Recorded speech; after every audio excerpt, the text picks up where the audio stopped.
personality, Lamont Cranston, wealthy young man about town. Years ago in the Orient, Cranston learned a strange and mysterious secret. The hypnotic power to cloud men's minds so they cannot see him. Cranston's friend and companion, the lovely Margot Lane, is the only person who knows to whom the voice of the invisible shadow belongs. Today's drama, The Nursery Rhyme Murders. Brookside Home is a private sanitarium located in a densely wooded area in the suburbs. It's about 8 o'clock in the evening as Superintendent Alfred Foster walks down the corridor on his way to visit one of his patients.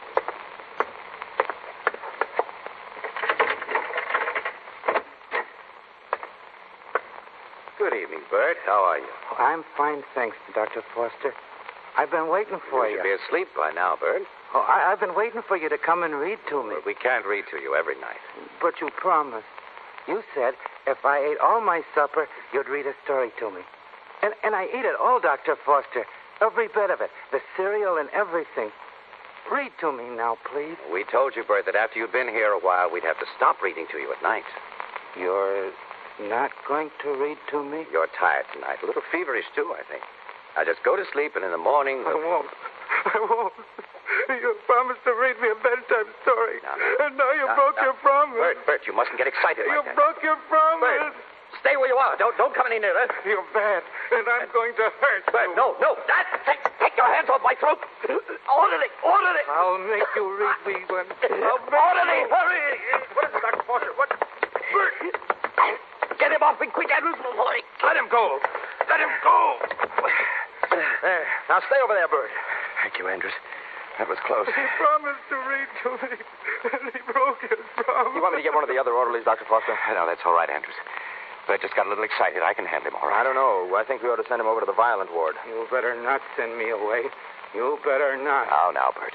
You better not try and send me away. If you do, I'll hurt you all. I'll hurt you all bad.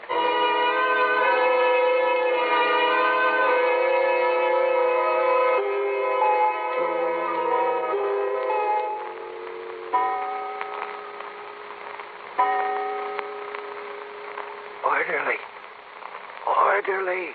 Keep quiet, Bert, and go to sleep. 3 o'clock. I want a drink of water, Andrews.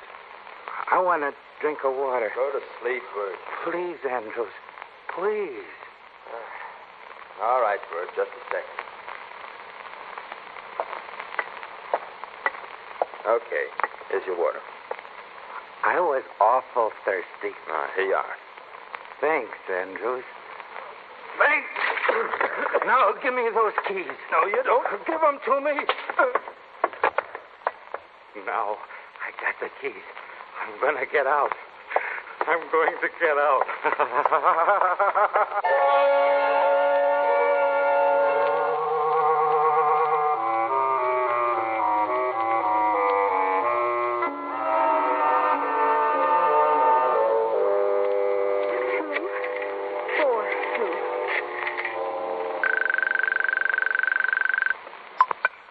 Brookside Home. Hello, this is Polly Andrews. I'm Harvey Andrews' wife. Oh, yes. Hello, Mrs. Andrews. Is my husband there? I'm sorry, Mrs. Andrews, but he isn't in. All the orderlies are out in the grounds hunting for Bert Eustace. He escaped last night, you know. Well, that's just it, operator. Our cottage is at the north end of the grounds. I understand Eustace is violent. I'm here all alone, and, well, I'm frightened. I don't know what we can do. I'll tell Mr. Andrews to phone you when he gets back here. Well, all right, thanks. Not at all. Goodbye, Mrs. Andrews. Goodbye. Who's that? Who's there? Hello, Polly.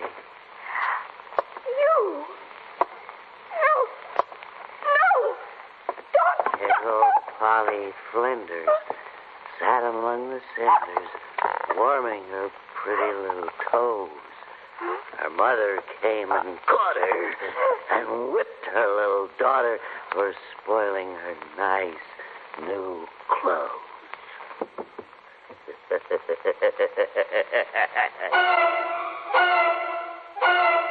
Lamont, I know it's presuming on our acquaintance, but I want to thank you and Miss Lane for coming to my office this morning when I phoned. Not at all, Fred. Glad to be of service. The fact is, I need your help desperately. You see, Lamont, I'm a psychiatrist, not a criminologist. I don't think it's a case for the police, but I do need help in trying to find this escaped patient. And the searching party found no trace of Bert Eustace last night, Dr. Foster? No, Miss Lane. He's still at large. I feel pretty badly about it, too. Bert was showing signs of violence. In fact, he attacked me yesterday. But instead of sending him to the violent ward, I kept him here for observation. Then you think he's capable of being a killer? I'm afraid so, Miss Lane. What kind of a case was this patient, Fred? Well, not fundamentally a criminal type, but extremely unbalanced emotionally. During his periods of irrationality, he reverted to his childhood and lived in a complete juvenile world. What do you mean by that? But he went to bed when it got dark. He ate his cereal faithfully, insisted that I read bedtime stories and nursery rhymes to him. Bedtime stories Yes. and nursery rhymes. How have you been handling the case? Trying to find out as much as I can about his background, especially his childhood. Any luck?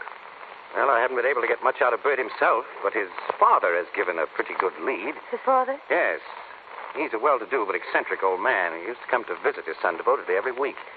Recently, he's been coming less and less. You think Bert has some sort of a father complex? Perhaps his father's been neglecting him lately? Yes, he's become more and more unbalanced until he reached the breaking point and decided to escape. Yes, something like that, Lamont. Bert is... Dr. Foster. Yes, what is it? What's the matter? Mrs. Andrews. Harvey Andrews' wife was murdered in our cottage last night. What? They just found her strangled to death. But the rest of it, doesn't make sense. What doesn't make sense? The killer carried her body upstairs and left it in the fireplace.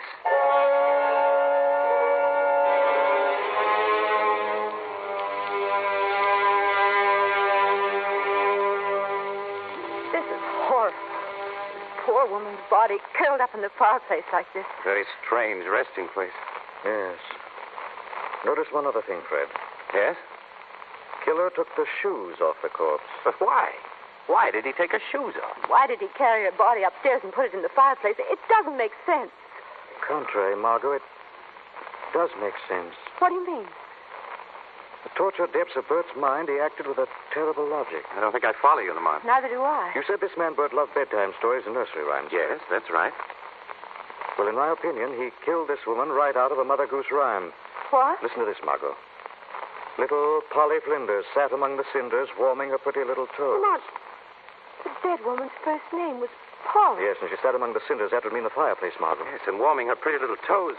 No wonder the killer took her shoes off. Precisely. The clues are all in the rhyme. I wonder if it's only the beginning. What do you mean, Lamont? I wonder if the killer's going to stop with his first murder, Margot.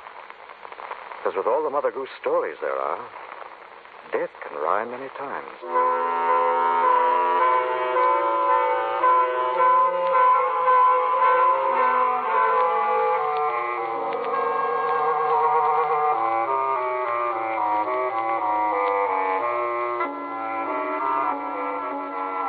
Oh, Lamont, Miss Lane, I'm glad you're here. Came right out after we got your phone call, Fred. What's wrong? We haven't been able to locate Harvey Andrews, the husband of the dead woman. But it's midnight now. You mean you've been looking for him all day? Yes, Miss Lane, ever since his wife's death. Andrews was out trying to find Bert with the rest of the searching party, and now he's vanished. The woman is killed and her husband disappears. Oh, pardon me a moment. Hello? This is Parks, Dr. Foster. Could you come out to the reception room for a minute? Yes, of course, Parks. Lamont, Miss Lane, if you'll excuse me for a moment, I'm going out to the reception room. Maybe the searching party has come in. Yes, of course. Lamont, do you suppose Bert has killed the orderly as well as his wife? I don't know, Margot. Strange I haven't been able to locate him yet. Oh, it's Dr. Foster's phone, Lamont. Yeah. I suppose I better answer it. Hello? Listen, Doctor. Little boy Blue, come blow your horn. The sheep's in the meadow. The cow's in the corn. Where's the little boy who looks after the sheep? He's under the haystack, fast asleep. Who is this? Who is this? Hello? Hello? What's the matter, Lamont? Who was that? Bert Eustace, Margot. Come on, I think we better get outside fast. Where are we going? To the farm and back to the sanitarium. Who do you expect to find out there? I wouldn't be surprised, Margot, if we found Little Boy Blue. I don't think you should be wandering around the grounds in the middle of the night without Dr. Foster. Dr. Foster will be very glad we left without him, Margot. Hold the flashlight up. Isn't it a haystack next to the barn? Yes, Lamont. But Come on, Margot, but careful. We may be walking into a trap. Here we are. Oh, here's a pitchfork. I'm going to start digging.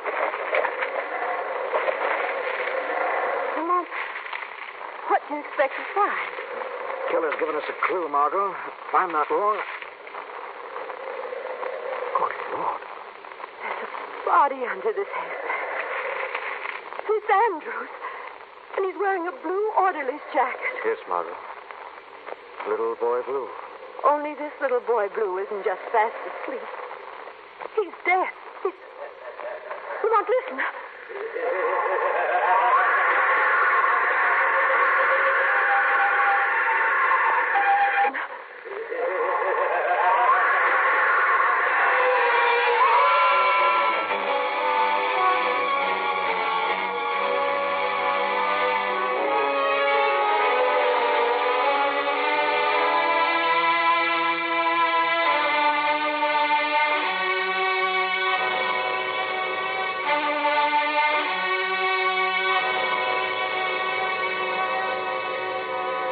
Margot and Lamont, in search of the nursery rhyme killer, are at Brookside Home in the office of Superintendent Alfred Foster.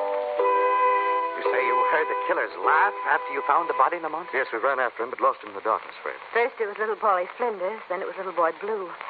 I wonder who Bert will pick next. I can guess his next victim, Miss Lane. Who? Myself. You? I'm afraid of the same thing, Fred. Bert hated me as much as he hated Andrews. As I see it, he went to Andrews' house to kill him and found Andrews wasn't there and killed his wife instead. And he caught Andrews in the grounds later and killed him and buried him under the haystack. Yes, and logically... Well, I come next. Could be right, Fred. I'm afraid I am. Oh, we've got to find this man. We've got to. The police have a statewide dragnet out for him now. Yes, they're so busy covering the highways and terminals. I wonder if they haven't given the most logical place a very fast examination. The most logical place? Yes, Bert's home. I think we'd better have a talk with Bert's father, Lamont. I wouldn't be surprised if he knew a great deal more about where his son was hiding. It's a good idea. Come on, Margot. I'll get my things. No, that won't be necessary. What do you mean? You're not going with us, Fred. It's not safe. Oh, but you I... admitted yourself you're probably next on Bert's list. Yes, You're the psychiatrist. I'm the criminologist, remember? We'll phone you here at the office as soon as we've seen old man Eustace. Well, all right. Thanks, Lamont. Forget it. Come on, Margot.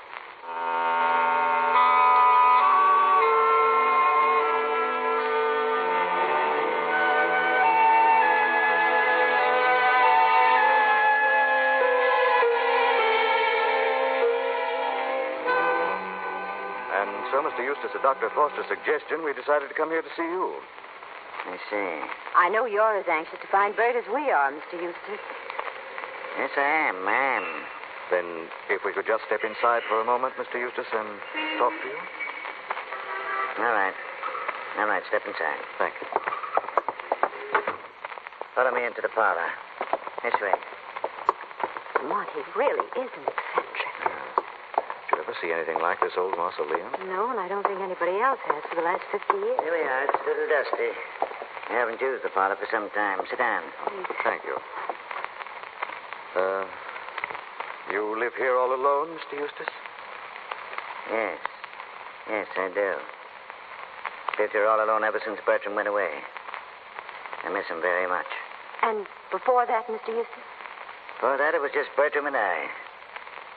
Bertram's mother has been dead almost 40 years. I see. You know, of course, that Bert left the hospital. Yes. Yes, I know. You read it in the papers, I suppose? No, I didn't read it in the papers. But I know it, though. I know it. You couldn't by any chance tell us where Bert is now, could you, Mr. Eustace? I don't know, Mr. Cranston. I don't know. What's that? What was that noise? Must have been the cat. She must have knocked something over upstairs. Those are hardly the footsteps of a cat, Mr. Eustace. Well, they aren't, are they? Must be someone else in the house. I think there is. Then I better find out who... Come back here, Mr. Eustace. Mr. Eustace! Quick, Lamont. He's locking the door. Mr. Eustace! He's bolted it. Certainly has, Margot. We're locked in.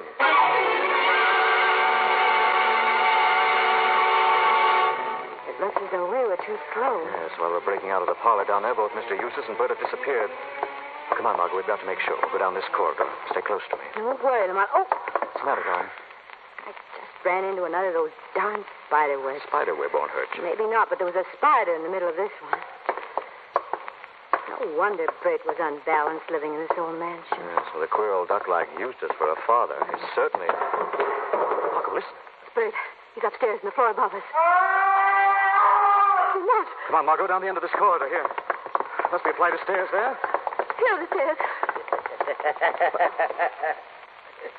Lamont, he's up there. Top of the stairs.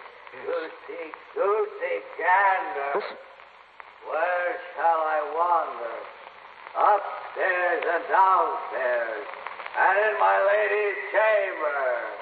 There I met a man who would not say his prayers. I took him by the left leg and threw him down the stairs.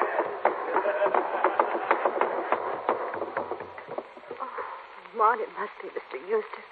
Poor old man. Wait a second, I'll have a look. Here's the flash. Maybe the old boy is... What's the matter? Margot, this isn't Mr. Eustace. It isn't. No. It's Bert.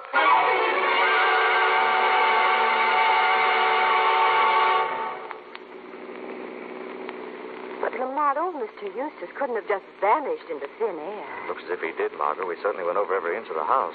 You really think we can pick up his trail at Dr. Foster's house? That's the most logical place to look for him now. Oh, that's Fred's place up ahead. Here we are. After you, darling. Thanks. Now, if we can just... What's the matter? Well, I saw something in the car headlights. What? Figure of a man back there behind the garage. Looked like old man Eustace. Oh, Lamont. Margot, I'm going around back. You go into Fred's house. Tell him I was delayed. Be careful, darling. Please, that old man is a crazy killer. Shadow's going to set a trap, Margot. This time, I think the crazy killer has spoken his last nursery rhyme.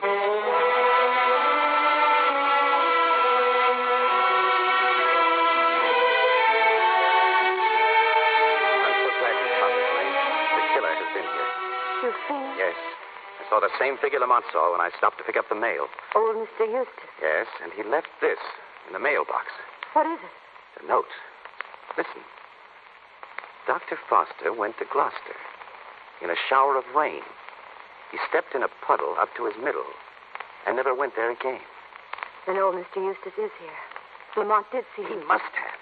It must mean that crazy killer is going to creep into this house and murder me in the night. He's out of his mind. None of us is safe anymore. We're all... Why, this is strange. What is it? The killer really is close. Here's another note. Here on my desk. Eustace must have slipped in through the window and left it. Another note? Yes. And the odd part about it is, it's addressed to you. To me? Yes. Read it. See, saw, Marjorie Daw. Jackie shall have a new master. He shall have but a penny a day, because he can't work any faster. I don't understand. Marjorie Daw. It's almost like Margot. You mean the killer? I'm afraid he means you, Miss Lane. Margot. Marjorie. Very close, aren't they?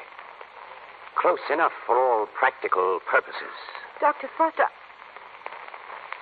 why are you looking at me like that? It's a nice rhyme, isn't it? It has a swing to it. See-saw, Marjorie Daw. Jackie shall have a new master. He shall have but a penny a day because he can't work any faster. You're the nursery rhyme killer. Yes, Miss Lane, I am. I love nursery rhymes. Old Mother Hubbard went to a cupboard to get a poor dog a bone. Stay away from me. Little Jack Horner sat in the corner eating his Christmas pie. Stay away. Jack and Jill went up the hill. Wait. Peter, Pumpkin Eater. No. These four, Marjorie. What's that? Who's in this room? I don't see anyone. Someone I can't see. Who are you? You like to hear a little nursery rhyme, Dr. Foster? Who are you? I have a little shadow that goes in and out with me. What can be the use of him is more than I can see. Stop. Very, very like me from the heels up to the head. And I see him jump before me when I jump into my bed. Stop it. I'm going mad. You're mad already, Foster. Your mind has been clouded by the dark shadows you profess to study. Who are you? The shadow, Foster. The shadow here to see justice done. Shadow? You thought you could blame these murders on Bert and then on his father. You became so obsessed with his case that your own mind broke under the strain. Let me out of here. I've got to get out of here. No, Foster. The state has a place for you. A place where never again will you be allowed loose among society. A place where you can safely recite nursery rhymes to your heart's content.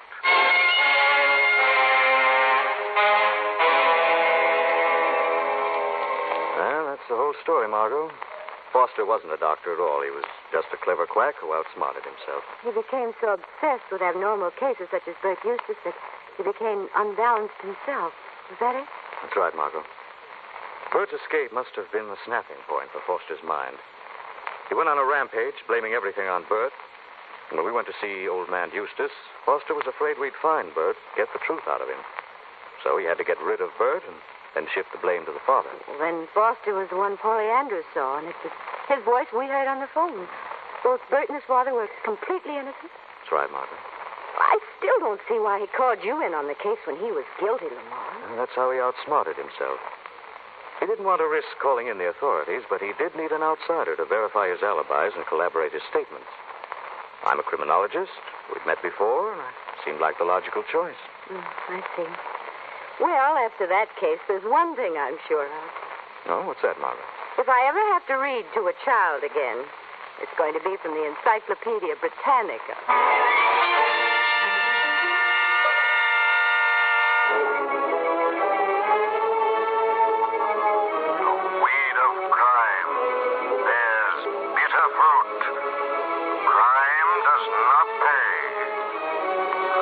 Shadow knows.